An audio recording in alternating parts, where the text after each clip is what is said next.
Jadi kemarin saya memberikan kuliah umum di Universitas Diponegoro.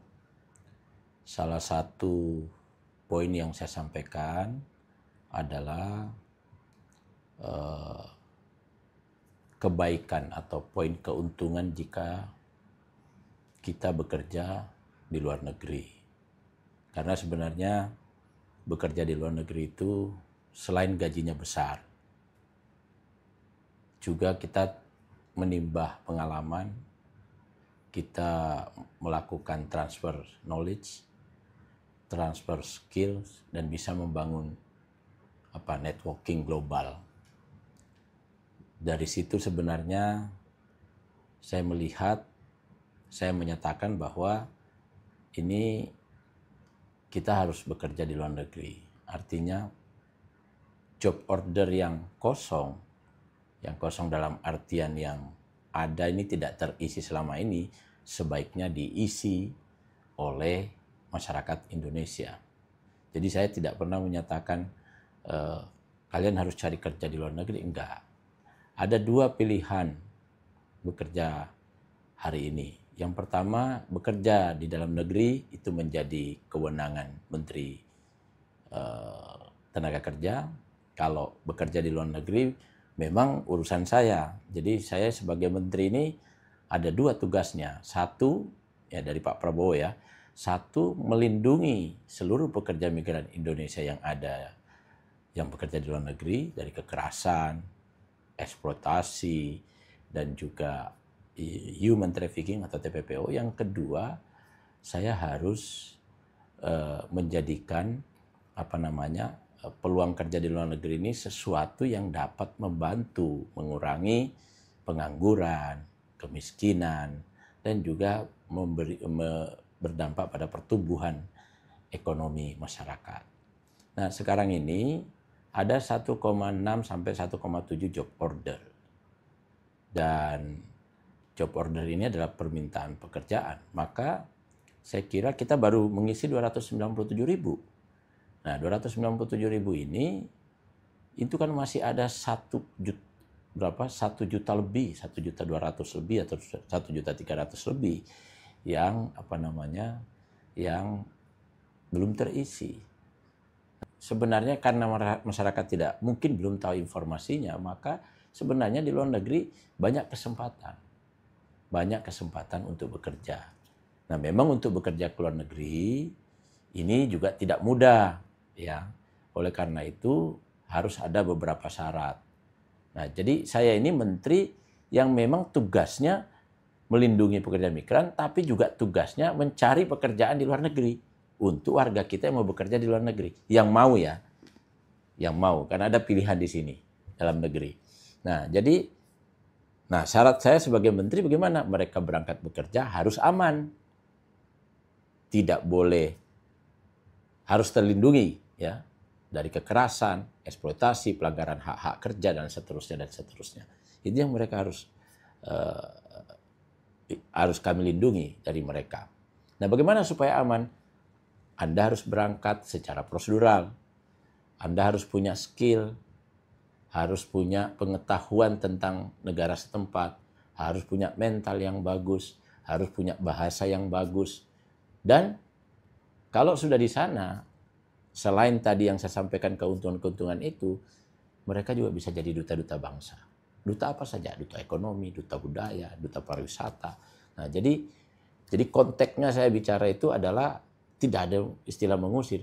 Saya mengatakan bahwa ada alternatif pilihan yang cukup menjanjikan, yaitu bekerja di luar negeri.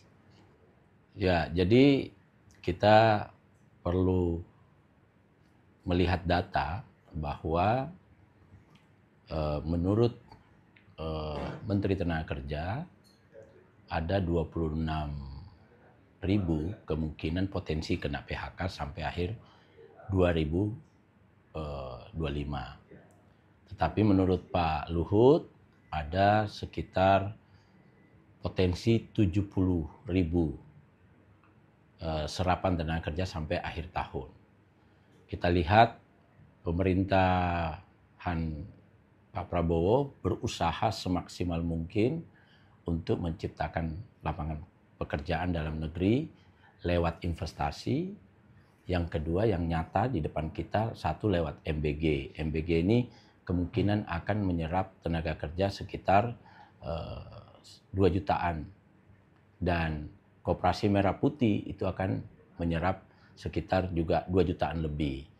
Nah, di satu sisi harus kita lihat bahwa angkatan kerja kita yang produktif sekarang ini ada 152,2 juta. Dan setiap tahun pertambahan angkatan kerja kita itu 4 juta. Nah, jadi dari upaya-upaya pemerintah untuk menciptakan investasi, kemudian untuk menggalang beberapa program yang melibatkan atau bisa berpotensi menyerap tenaga kerja, nah pilihan lainnya untuk mengurai kemungkinan pengangguran 7 juta ini adalah bekerja ke luar negeri. Nah, bekerja ke luar negeri kita punya job order 1,7, baru kita isi 297 ribu, berarti masih ada sekitar 1,4 juta.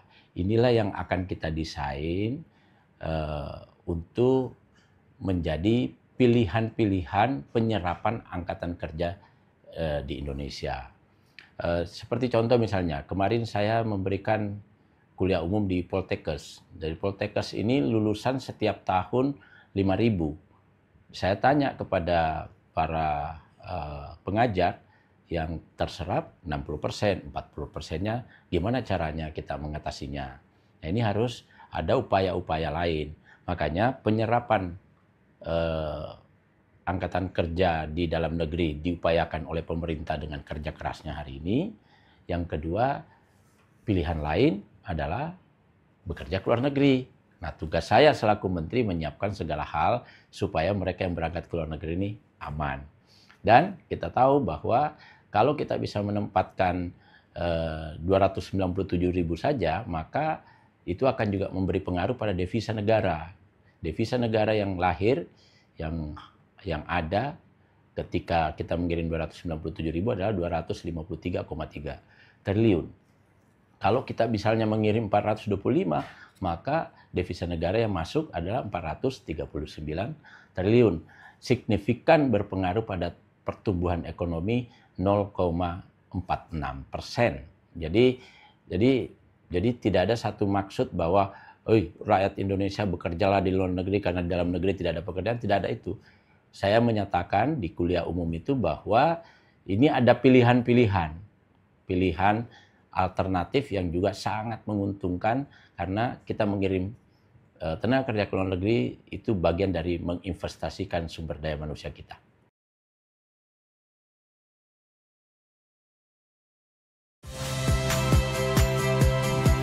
Saya Cynthia Rompas. Saksikan program-program Kompas TV melalui siaran digital, pay TV, dan media streaming lainnya. Kompas TV, independen, terpercaya.